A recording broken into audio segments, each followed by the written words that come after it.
For our next session, we'll focus on mobilizing investors through capital markets with a focus on institutional investors. This session will feature a presentation by Mr. Mark Davis, Senior Financial Sector Specialist at the World Bank. Following the presentation, we'll have a panel discussion with the following distinguished panels: Mr. Mark Davis, Mr. Farai Sambo, Financial Officer at the IFC Treasury, Mr. Siongo Kisoso, Managing Director at BK Capital Rwanda, and Mr. Leonard Mathu, Managing Director at AIS Capital Advisors. This session will be moderated by Mr. Assefa Sumoro, Senior Advisor at the Ethiopian Capital Market Authority. Please welcome Mr. Davis to the stage. Thank you. Good afternoon. I was watching the time. I was assuming we'd go to lunch and then I'd speak, and that would have been a different challenge, but now I stand between you and lunch, so I'll give it my best shot. So we're going to talk about institutional investors here in just a minute as a panel, but I'm going to share a couple thoughts about how to grow the institutional investor community at the bank, or not at the bank, but in Ethiopia.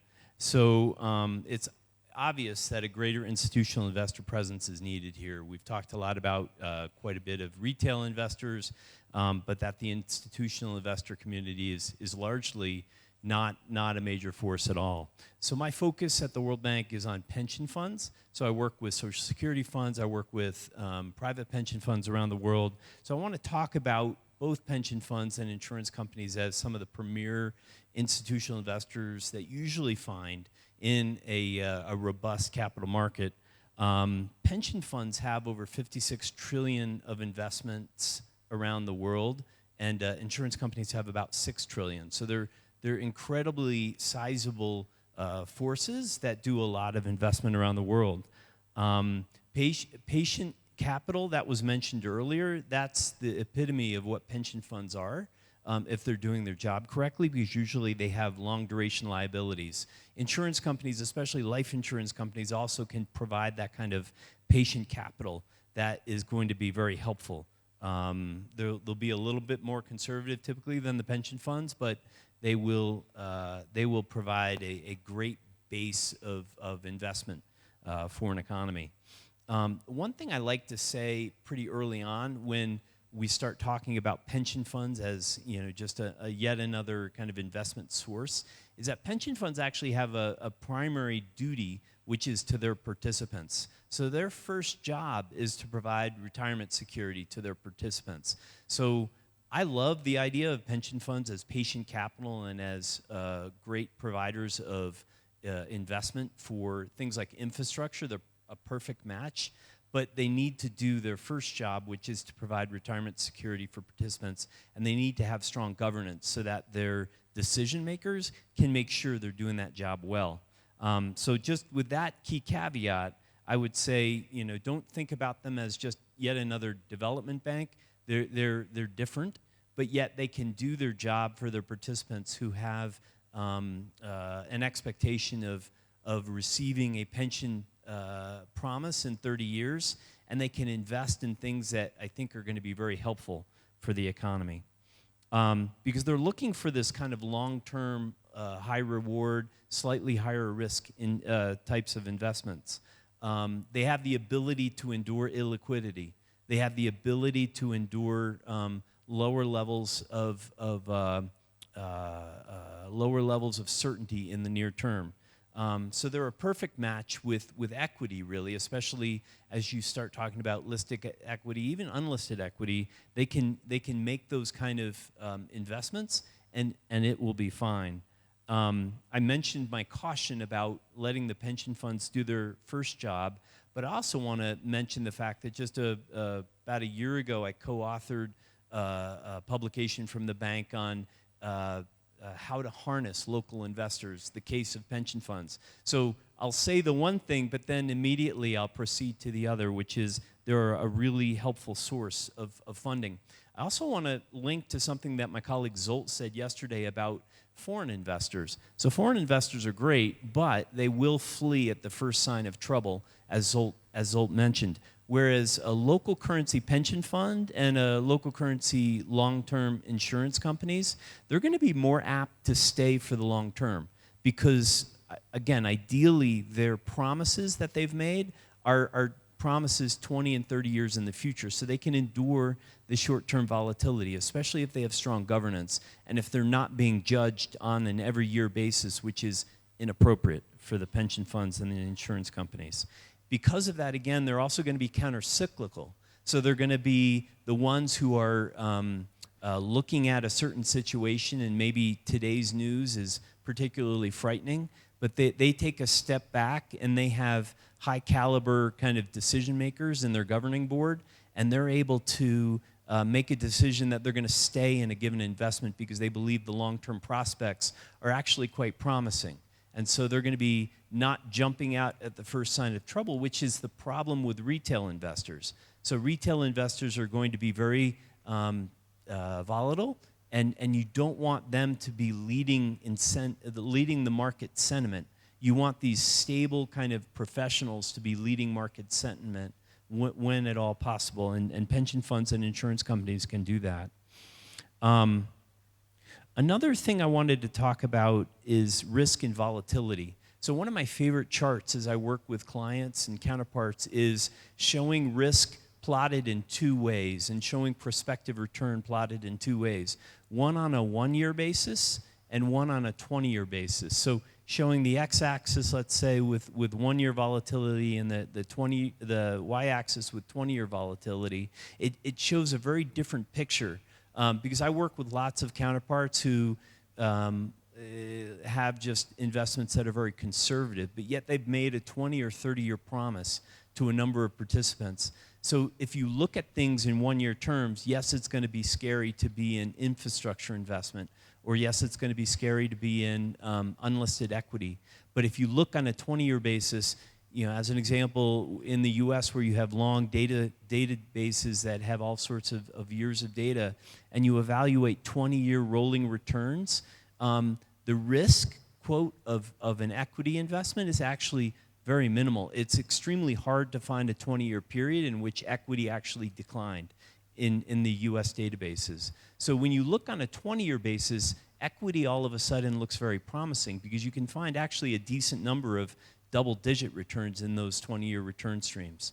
Whereas on a 1-year basis, you know, T-bills will look fine, but you're not going to do really any better than the 2 or 3% that perhaps you're going to see in that 1-year time frame on a consistent basis anyway. So certainly less risk on a 1-year basis, but all sorts of opportunity cost on a 20-year basis. So just something to think about is how do we talk about risk? So how do we develop institutional investors more consistently? You know, one of the things I was thinking about is you have a couple funds that already exist here, pension funds, the Public Service Pension Fund, the Private Organization Employees Fund. Their investment strategies are pretty simple and limited right now, is my understanding. So how do we develop capability in the investment organizations for those funds? How do we kind of bring them additional latitude around what they can invest in once they have the capability to do it? Perhaps they should be encouraged to add some mandates that would require outsourcing some of the investments to external managers. But let's begin with what exists already. Secondly, let's lay a foundation for attracting more private sector pension funds. So this is hard to do. I'm just going to say that out right at the outset, because unless you mandate it, it's hard to start the momentum for voluntary pensions.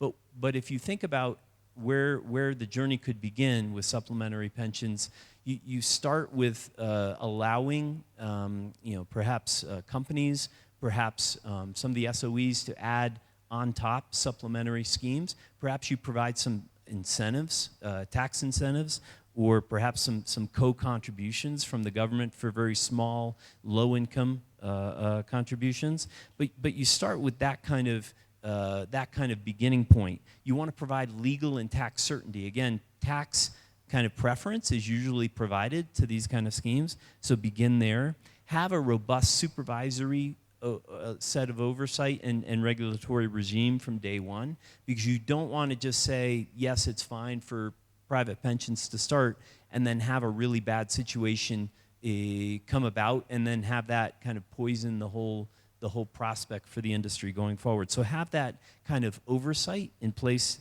day one, but expect out of that regulatory regime and supervisory oversight an additional mandate of helping to grow this universe.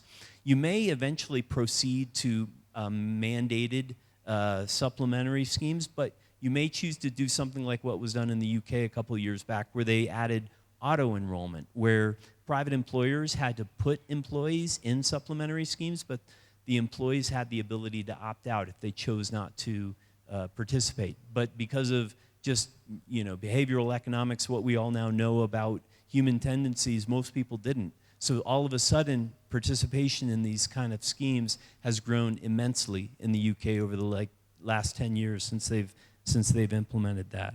So that's another creative idea. I wanted to acknowledge a question from yesterday about informal sector schemes, because I think that would be very important here. The individual, I think, specifically asked about smallholder farmer schemes, and I think there's some great examples from around the region. Again, I'll say from the outset, this is hard to do.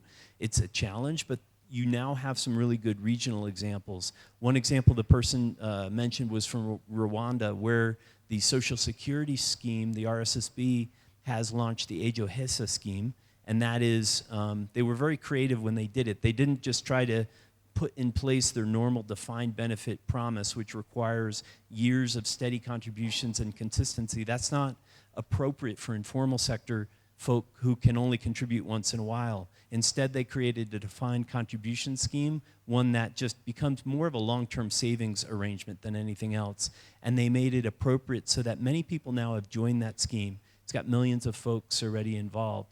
Ghana has some neat examples, again, because the person asked about smallholder farmers.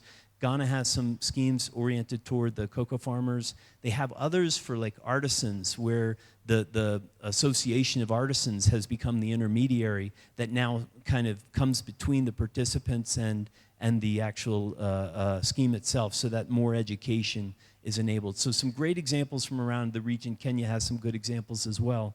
So that would be something to think about. Growing long-term insurance, again, a worthy goal. Putting that robust regulatory regime in place is very important. It should be a trustworthy, stable regime. Policyholder interests need to be protected. And the government may choose to incentivize with some sort of tax preference for long-term insurance.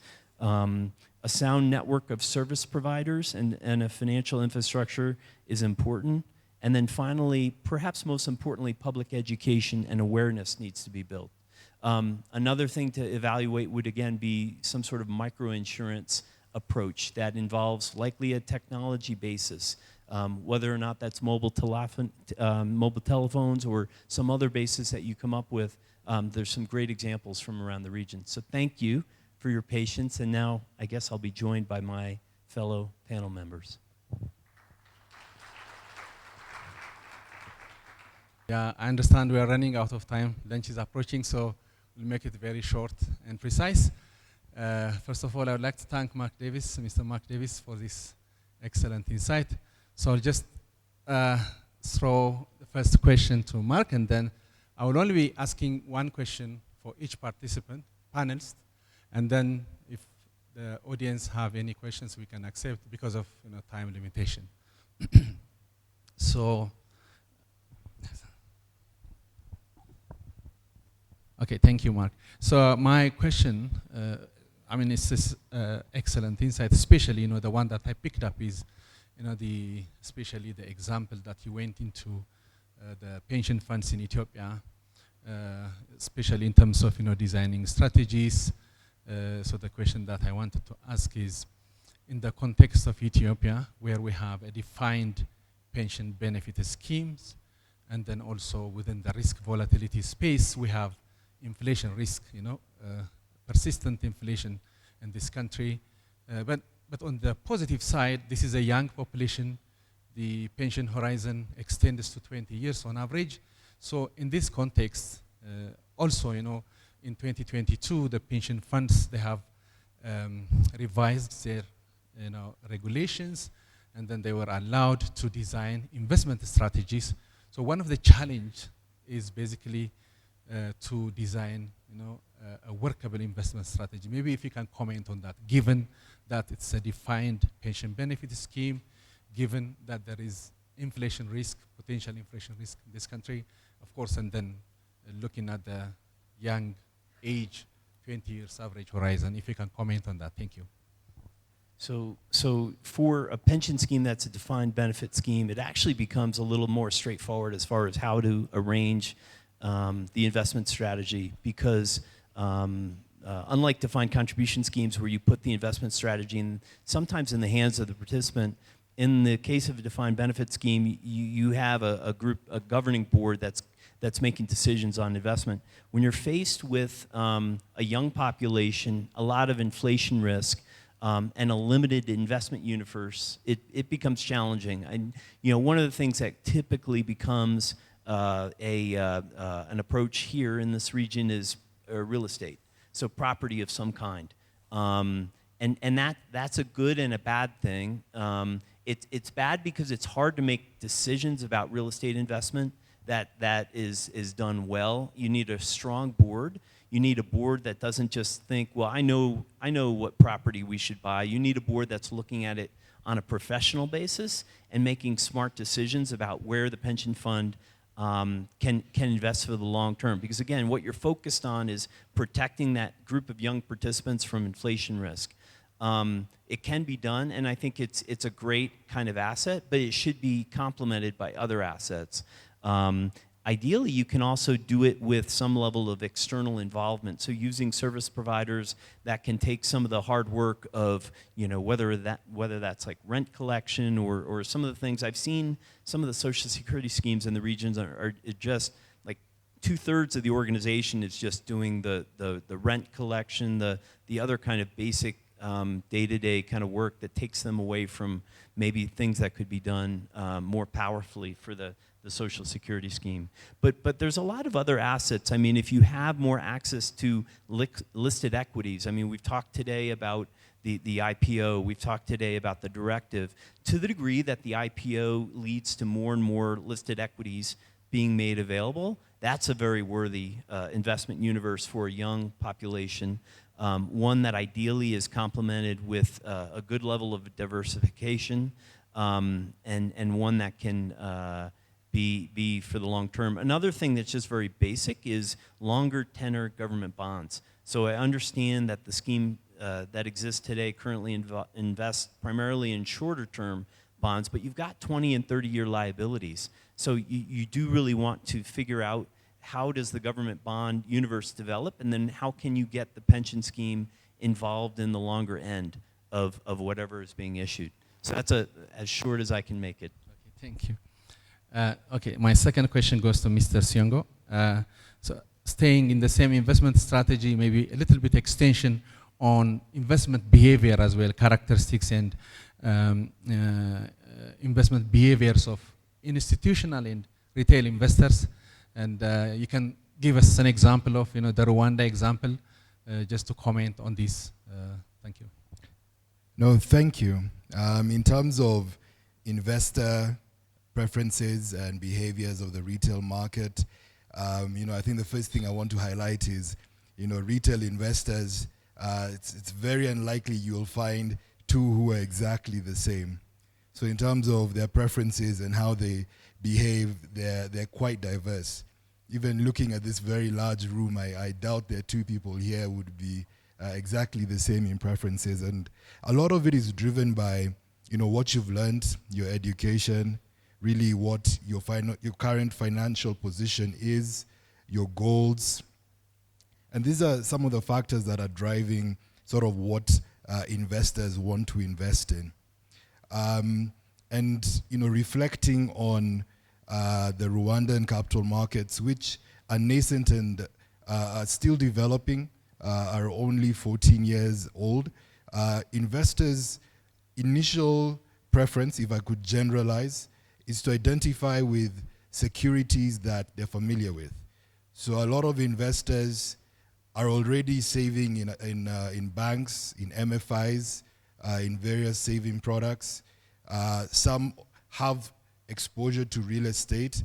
And if you look at these asset classes or these type of securities, if I could call them that, the returns are characterized by being fixed or predictable, and there is some element, at least from a layman perspective, that there is capital preservation.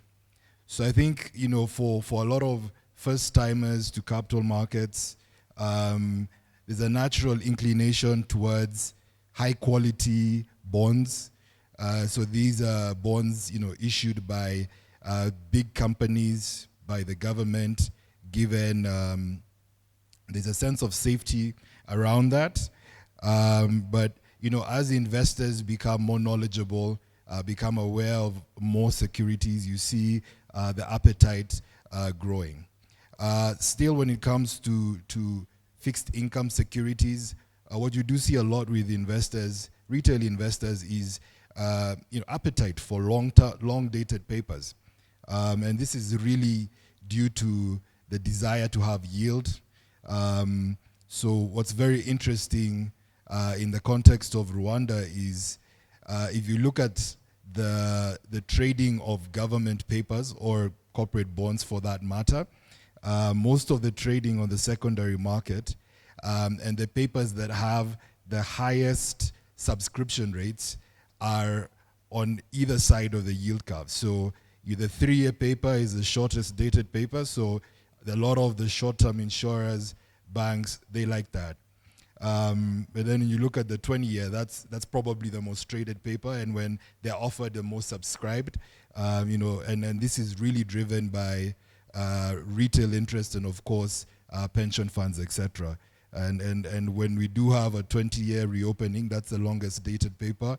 I see a lot of staff asking for overtime benefits due to the sheer number of applications that do come in. I think in terms of behavior, from a retail perspective, there are 3 things that I think characterize, we typically see. I think the first one is a lack of diversification.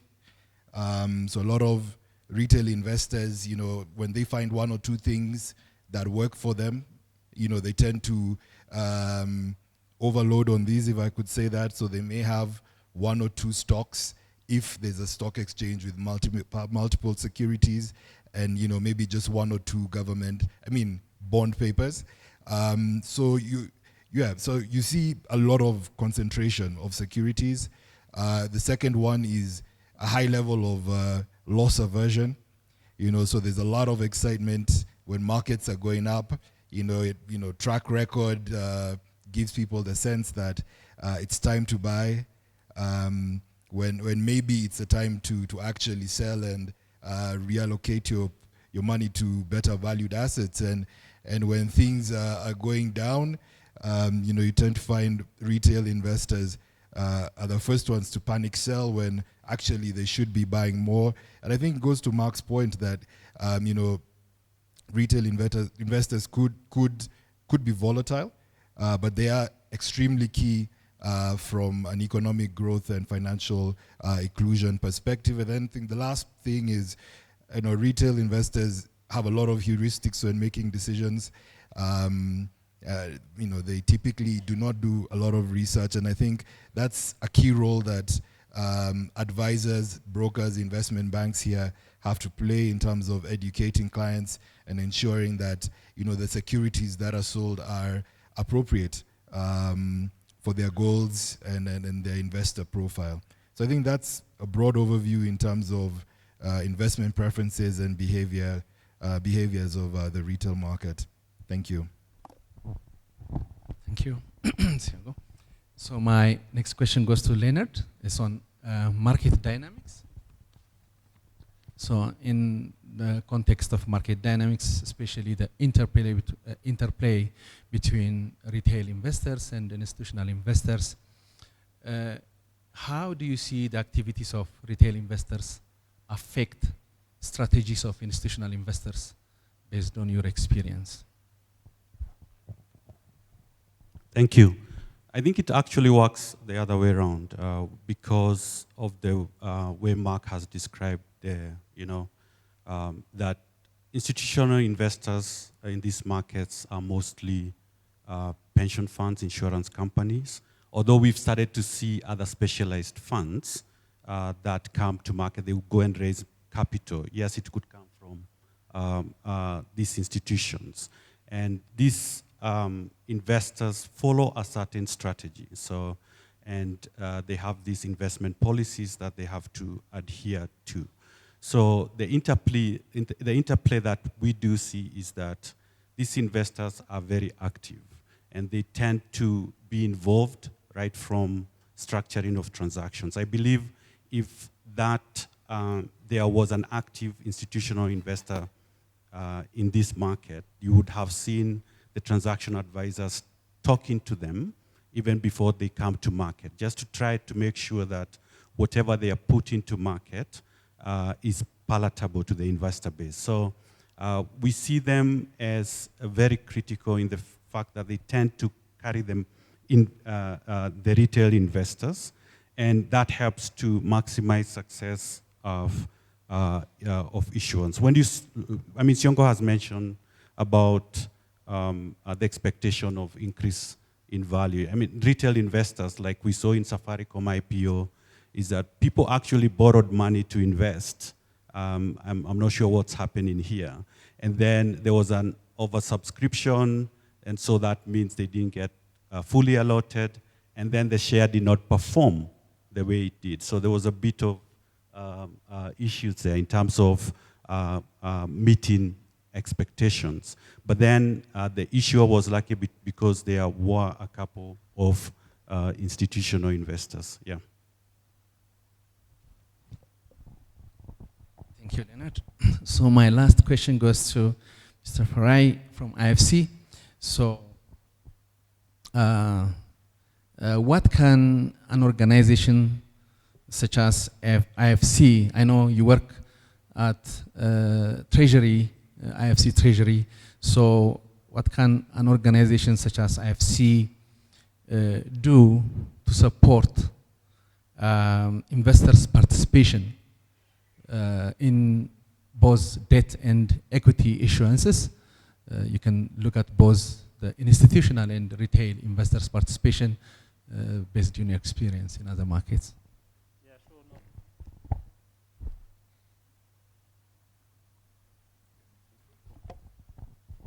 Yeah, happy to take that question. And I think maybe just to provide some context to it, within IFC is a global issuer, right? So we issue bonds globally. I think annually we raise close to 15 billion from the debt capital markets, and we do this across different markets. And more recently, we've been issuing quite a lot in Africa, and often when we issue in Africa, we're the first international issuer in a domestic market. And I think there are several markets where I can list where we had that privilege of being the first issuer in a domestic market. That includes markets like Zambia, I think Rwanda as well, Nigeria, and there are so many markets where we have been in that unique position. And one thing we've realized is when it comes to attracting investors to participate in your issuances, there are certain core principles which you need to at least ensure are in place. So I think the first thing that any investor would look at before they can participate in any market is this market a safe place for me to be in, right? Before I put my money and I buy this bond off this market, or even before we as IFC come to market and issue, we spend a lot of time looking at the regulatory framework that's in place. So for us as IFC, it's so important that we create a regulatory environment that can support and protect both investors and issuers alike. And one of the things which we do within IFC is we try to support through capacity building. And one of those initiatives is what was mentioned yesterday by Mary, which is our IFC Milken program, which helps to train regulators in different markets. And I'm very happy to note that we do have some regulators from Ethiopia who have participated in this program. And what we often find is the next level of, once you've created that environment, then you have a supply question. Where are the issuers going to come from? And often what we see is the top tier issuers in a market are very reluctant to issue simply because they can access funding from banks already. And like we've already mentioned several times, coming to market is a rigorous process, it's an expensive process, and it requires a lot from the issuer themselves.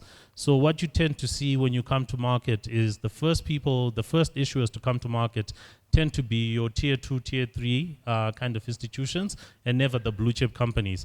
And what that creates is a conundrum for investors, because they are often exposed to the more risky issuers.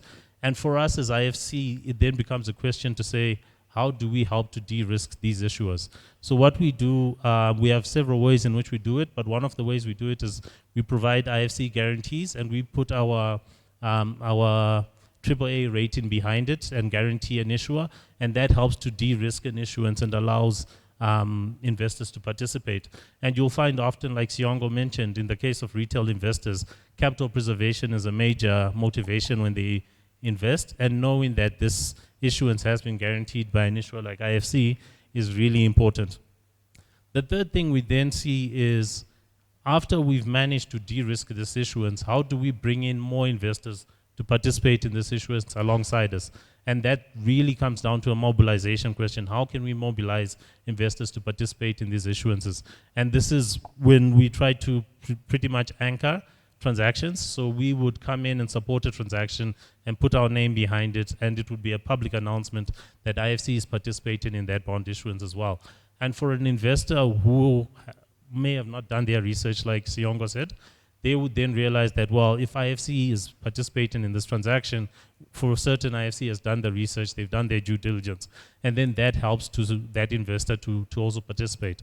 And another thing we do, like when we're issuing these bonds in these different markets, is we're actually doing demonstration transactions for other future issuers to come to market, because we are saying, even with our AAA rating and being a recognized issuer globally, we are in a domestic market and issuing. That means that if you are also in that market, you can come to market and also issue.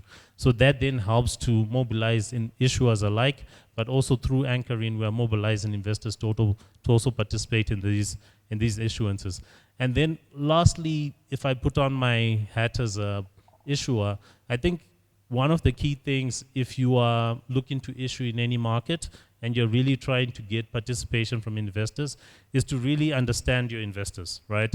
So like Siongo said, retail investors and what their expectations are from the market is very different from what you'd see from institutional investors. So for example, if an investor is participating in an IFC bond issuance, typically IFC, given our rating, it's a very low risk investment, and therefore the return is not necessarily going to be the highest. So what investors are looking for when they participate in our transactions, especially the institutional investors, is really capital optimization, because they get capital relief because we have zero risk weighting. We see a need to kind of diversify their portfolios and bring in a new asset class such as ours. So really understanding your investors, if you're an issuer, working closely with your advisors, and trying to find the right investors who are the right fit for who you are as an issuer is very key. In closing, I'll say that's what we do as IFC, but it's not necessarily really only IFC who has a role to play. And if you'll see on what I've explained, every single member of this ecosystem has a role to play. And if we're to bring in more investors, both on the debt and equity side, it's really a joint effort from everyone. Thank you.